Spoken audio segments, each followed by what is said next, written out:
In a world run by trade, one man rewrote the rules. Former U.S. President Donald Trump didn't just shake hands, he slammed tariffs on global economies like never before. From China to the EU and even close allies like Canada, his trade war left an unforgettable mark, but who paid the real price? And who walked away smiling? Let's find out. First, what exactly is a tariff? A tariff is a tax on imported goods. Governments use them to make foreign products more expensive, encouraging people to buy local.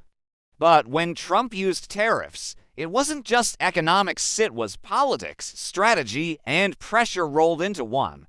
Trump's biggest trade fight was with China. In 2018, the U.S. imposed tariffs on $250 billion worth of Chinese goods, later expanding to over $370 billion. The tariff rates ranged from 10% to 25%, hitting tech, machinery, steel, furniture, and electronics. China didn't stay quiet. It hit back with tariffs on over $110 billion worth of U.S. goods, especially soybeans, cars, and whiskey. American farmers suffered. The U.S. government had to roll out billions in subsidies just to keep them afloat. The European Union, America's longtime ally, also got hit. In 2018, Trump slapped a 25% tariff on steel and 10% on aluminum from the EU. His reasoning: national security, but the EU responded with tariffs on American goods like Harley-Davidson motorcycles, bourbon, and jeans. Even Canada and Mexico, America's closest neighbors, weren't safe. Steel and aluminum tariffs applied to them too.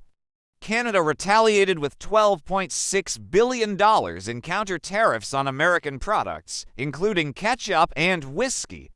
Things got so heated that NAFTA had to be renegotiated into the USMCA deal.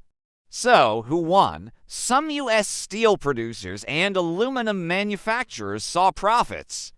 But overall, American consumers paid over $57 billion more due to price hikes. Supply chains broke down. Global trade slowed. Economists say tariffs were a short-term play with long-term pain. Interestingly, Trump left some countries untouched.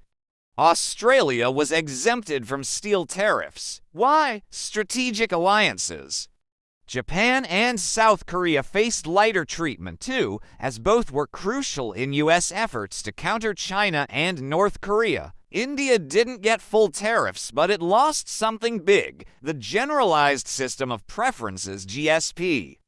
This allowed $6 billion of Indian goods to enter the U.S. duty-free. Trump ended that in 2019, citing unfair treatment of U.S. companies. But tariffs weren't just about economics. They were part of Trump's America First doctrine. He wanted to show strength, pressure countries into better deals, and appeal to American workers. Whether it worked or not is still. President Joe Biden kept many of Trump's tariffs in place, especially on China.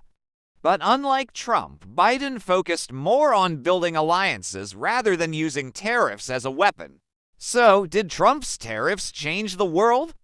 Yes. Did they fix trade imbalances? Not exactly. The U.S.-China trade deficit barely moved. But what they did do was spark a global conversation on fairness, on power, and on what a single leader can do with a pen and a tariff.